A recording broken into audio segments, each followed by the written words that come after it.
Salut les amis, j'espère que vous allez bien. Bienvenue sur ma chaîne YouTube. Donc dans cette vidéo, je vais me présenter entre guillemets. Voilà, je vais vous dire un petit peu, un petit peu de choses sur moi tout simplement. Et en même temps, je vais vous dire qu'est-ce qu'on va faire sur cette chaîne YouTube.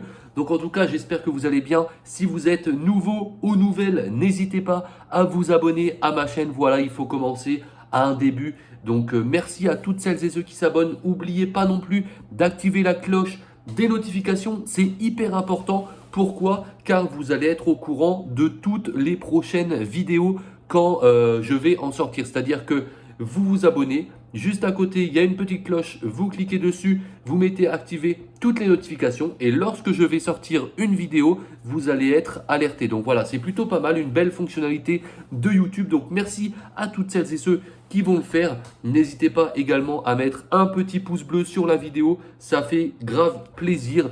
Et si vous avez des questions, etc., n'hésitez pas à mettre un petit commentaire. Voilà, j'y répondrai avec plaisir. Donc, déjà pour ma part, moi je m'appelle David, j'ai 26 ans et je me suis lancé sur YouTube pour un petit peu partager mon expérience, ma vie, etc. Vous allez voir ça dans les prochaines vidéos. D'ailleurs, la vidéo aujourd'hui, on va parler du Coca-Cola. Vous allez voir un petit peu l'effet du Coca-Cola, si c'est bon pour la santé, si c'est bon pour la santé, pardon, si c'est pas bon, etc. On va parler aussi peut-être d'autres boissons. Donc n'hésitez pas à rester jusqu'à la fin de la vidéo. Donc, pourquoi j'ai décidé de parler du Coca-Cola dans cette vidéo? Tout simplement parce que j'ai eu récemment quelques petits problèmes à propos du Coca-Cola, donc notamment au niveau des dents.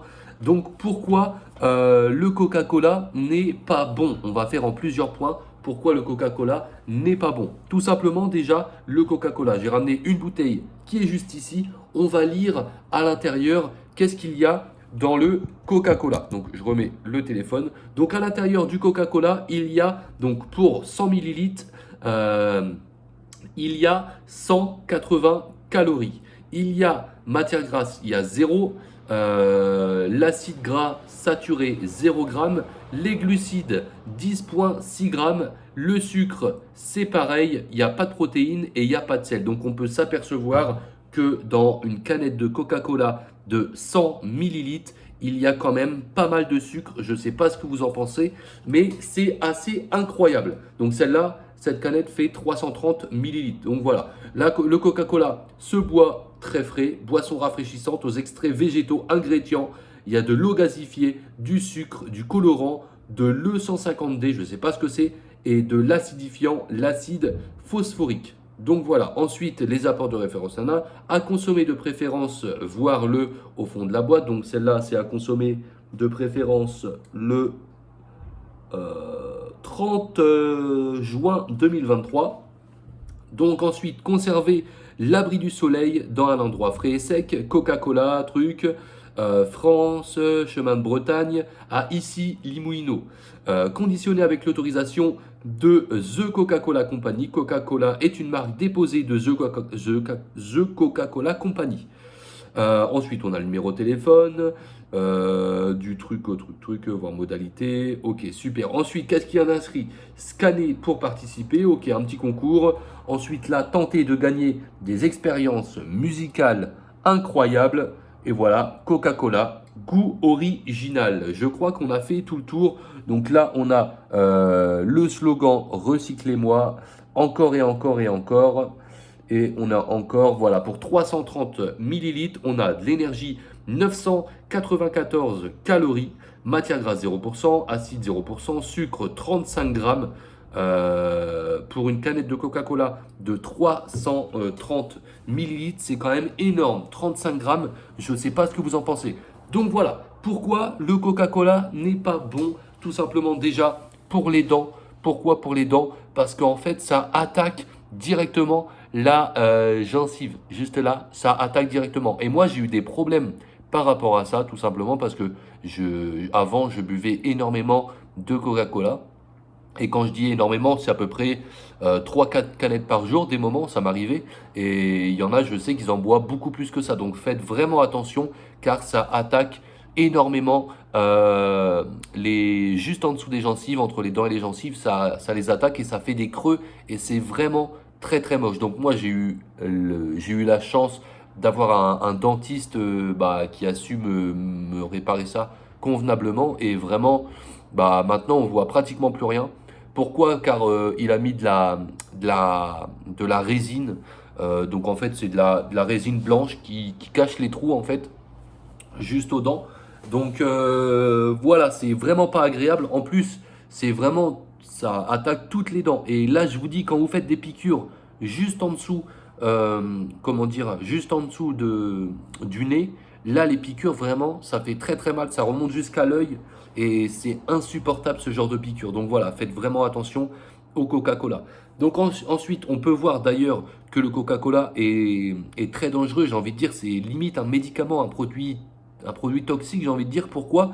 Car vous savez que il y a des moments quand on veut nettoyer nos pièces de monnaie. Vous savez, je sais pas, non, j'ai pas de pièces de monnaie. Par exemple, juste ça. Par exemple, si je veux nettoyer ça et que ça serait très très sale, j'ai juste à mettre du Coca-Cola dans un verre, tremper ma pièce et vous allez voir, vous avez juste à attendre un petit peu et vous allez voir que la pièce va être vraiment nickel. Car le Coca, en fait, ça va attaquer directement la pièce et ça va la rendre hyper jolie. Donc c'est pour ça, c'est là qu'on se rend compte que le Coca-Cola, c'est vraiment quelque chose de puissant.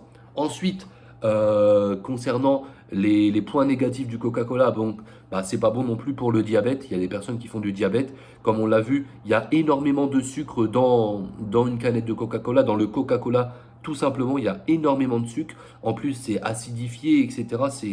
C'est vraiment, c'est peut-être bon pour le corps, mais enfin, comment dire, non, c'est pas bon pour le corps, mais c'est bon quand on le boit. Mais par contre, pour le corps, c'est absolument pas bon. Donc moi, je vous déconseille de prendre du Coca-Cola. Après, bien évidemment, on peut se faire plaisir de temps en temps, mais voilà, c'est pas vraiment très très très très bon pour le corps. Donc sinon, on l'a dit, point positif, bien évidemment, prendre un Coca-Cola frais, c'est quand même agréable, donc on peut se le permettre de temps en temps, quand le temps que c'est pas régulier, etc. C'est un petit peu comme l'alcool, c'est à boire avec modération. J'ai envie de dire, c'est un petit peu pareil pour le Coca. Donc maintenant qu'on a parlé du Coca, on va se boire. Non, j'allais dire on va se boire du Coca. Non, non, du tout, du tout. Donc au niveau des prix du Coca, ils ont augmenté un petit peu. Je vais regarder ça sur Internet et on va voir les évolutions du prix du Coca.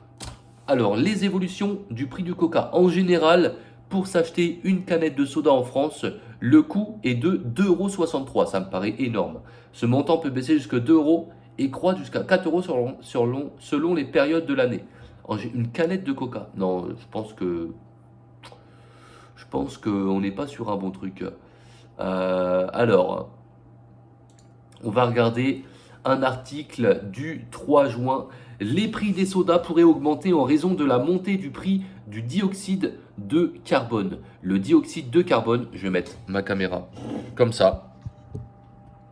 Voilà. Donc, le dioxyde de carbone est indispensable à la production des boissons gazeuses, soda ou bière. Le problème, c'est que son prix augmente. Ouh là là.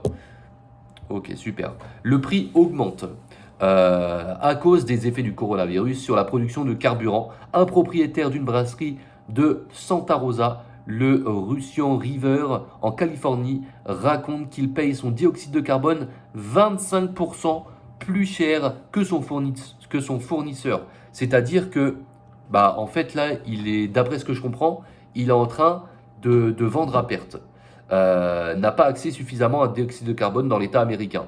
L'entreprise en question, installée à Irving, a dû faire venir par camion le précieux gaz depuis le Texas. L'augmentation du prix s'explique pour Vini par les coûts de transport supplémentaires. Par contre, là, on n'a pas de prix du Coca-Cola. Alors, on va regarder, peut-être qu'on va avoir des images. Peut-être qu'on va avoir des images à propos du prix. Alors, est-ce que... alors, images. Je vais aller dans les images. Donc, voilà. Donc, le prix du litre du Coca-Cola. Alors, par contre, on n'a pas de date. On n'a pas de date par rapport à ça. Alors, depuis janvier. Ok, on n'a rien par rapport à ça. Est-ce qu'on a des courbes? Prix des boissons, donc ça c'est prix des boissons en général, ça a bien augmenté, hein. Ça a vraiment bien augmenté. Ah là par contre c'est intéressant. C'est-à-dire que on a les prix d'un litre de coca en Espagne, en France, c'est quoi là-haut? C'est la Grèce et le Canada. Donc, la bouteille de coca la moins chère, c'est une bouteille de coca en Espagne. La bouteille de coca en Espagne aujourd'hui coûte environ 1,13 €. Donc, c'est le pays qui vend la bouteille de coca la moins chère. Voilà. Ensuite, en France, la bouteille de coca vaut 1,40 € aujourd'hui. Donc après, c'est approximativement, ça dépend des commerçants, etc. Ça dépend des chaînes, etc. Ensuite, en Grèce, la bouteille de coca coûte 1,26 €. Par contre, au Canada, les amis, la bouteille de coca coûte 2,12 €. C'est 2,12 €, c'est pratiquement 2 fois le prix de l'Espagne. C'est assez incroyable. C'est assez incroyable, je ne sais pas ce que vous imaginez. 2 fois le prix de l'Espagne. Donc là, je suis en train de rechercher s'il y a d'autres courbes par rapport au prix du coca. Alors, là, je vois rien. France 32, consommation de Coca-Cola dans le monde. Donc c'est au Mexique qu'on consomme le plus de coca. Ensuite à Malte, Malta, donc c'est Malte. Ensuite le Chili. Ensuite l'Amérique, l'Australie, l'Argentine, l'Espagne, le Panama, l'Allemagne et la France. On est dans la courbe que j'ai, on est les avant-derniers. C'est-à-dire que en France, on consomme pas beaucoup de Coca-Cola. Je suis assez impressionné. Je pensais qu'on consommait beaucoup de Coca-Cola en France, mais non. Apparemment, on consomme vraiment pas beaucoup de Coca. Donc alors là, bouteille, nanana. Attends, on n'a pas d'autres courbes, hein. On n'a pas d'autres courbes à propos du Coca. D'ailleurs, dites-moi dans l'espace commentaire, est-ce que vous préférez le Coca, le Fanta, le Sprite? Dites-moi votre boisson gazeuse préférée. Ça peut être intéressant de savoir ça. Alors là, j'ai une petite courbe, on va voir. Donc, ok, c'est pas ça que je voulais voir. Ok, il y a vraiment pas mal de trucs sur le Coca-Cola. On va regarder si je mets Coca-Cola sur Google. Qu'est-ce que ça nous met? Ah ouais, maintenant ils vendent de tout sur Google, hein. Alors, Coca-Cola, qu'est-ce que ça nous met? Alors, on a des shorts Coca, des t-shirts Coca, bien évidemment des canettes de Coca. Wikipédia, Coca-Cola. Alors, création à la guerre de fin de la Seconde Guerre à laquelle il participe, et pharmacien. Donc, c'est un pharmacien. Il possède un petit laboratoire, le plus important. La première recette ancêtre du Coca-Cola est inventée. Donc voilà, la première recette ancêtre du Coca-Cola, le French Win Coca, est inventé par John Pemberton en 1885. Donc vraiment le Coca-Cola, ça date de fou. Il s'agit d'une boisson alcoolisée à base de coca, de noix de cola et de Damiana. Damiana, c'est quoi le Damiana? Donc c'est connu sous le nom de Damiana. C'est un arbuste originaire du sud-ouest du Texas, d'Amérique centrale. Il appartient à la famille des Passifloracées. Ok. Donc la date de la création du coca, c'est en 1886. C'est du type, c'est le soda. La couleur brun, parfum réglisse caramel. Réglisse caramel. Ok. Enfin, en fait, maintenant, c'est même plus réglisse caramel. Maintenant, quand on parle de coca, on dit ça a le goût de coca, tout simplement. Alors, ensuite, donc en France, à la fin de la Première Guerre mondiale, en 1918, les soldats américains mobilisés en attente dans des camps de transit doivent embarquer vers les États-Unis. Un Américain habitant la France, Raymond, a l'idée de vendre la boisson à ses compatriotes. Raymond livre son témoignage sur les premières livraisons. Le premier envoi de coca vers la France est arrivé à Bordeaux au printemps 1919. Donc en gros, le coca est arrivé en France en 1919. Alors attendez. Je me mouche, excusez-moi. Donc si les tonneaux pouvaient parler, je serais effrayé à l'idée de ce que des milliers de tonneaux de vin passant par le port auraient à dire à ces premiers tonneaux rouges, et nul doute que ces tonneaux rouges auraient également beaucoup de choses à dire. Donc aussi, là on s'en fout un petit peu, à leur époque actuelle, etc. Le Coca... Description du produit. Voilà, la description du produit. La formule du Coca-Cola actuel n'est pas communiquée. Bah, c'est normal, sinon il y aurait pas mal de concurrents qui essaieraient de faire pareil, etc. Comme Pepsi, etc.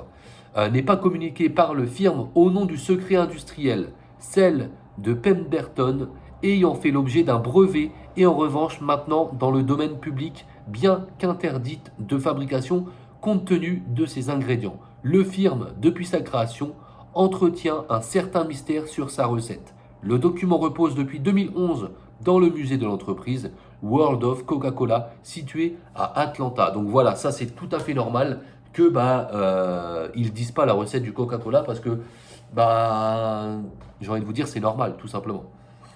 Donc si on va dans les ingrédients, donc un Coca-Cola normal, celui qui contient du sucre, contient un peu plus de 100 grammes de sucre et de 420 calories par litre. 100 grammes de sucre les amis, c'est énorme. 100 grammes de sucre pour un litre, c'est énorme. Vraiment, c'est totalement énorme. Sa concentration en sucre est très proche du jus d'orange pressé. L'acide phosphorique incorporé au taux de 0,05 confère au coca un pH de 2,48. Donc ça c'est un petit peu plus spécifique. Il faut savoir cependant que l'ingestion répétée d'acide phosphorique est connue en médecine pour entraver le fonctionnement des reins et favoriser les calculs rénaux. Donc comme je vous ai dit, en fait, le coca pour moi c'est vraiment un médicament. En fait avant je ne l'apercevais pas comme ça, mais là je me dis oui, le coca c'est un... de toute façon on peut le voir comme je vous l'ai dit, si on met du coca avec une pièce, la pièce en fait ça attaque la pièce et ça la rend jolie. Donc je me dis c'est assez bizarre. Enfin voilà, on a parlé du Coca-Cola dans cette vidéo. N'hésitez pas encore à vous abonner pour être au courant de toutes les prochaines vidéos que je vais mettre sur cette chaîne. Et n'oubliez pas de mettre un petit like, ça serait vraiment cool de votre part. On se dit à la prochaine pour une nouvelle vidéo. Ciao!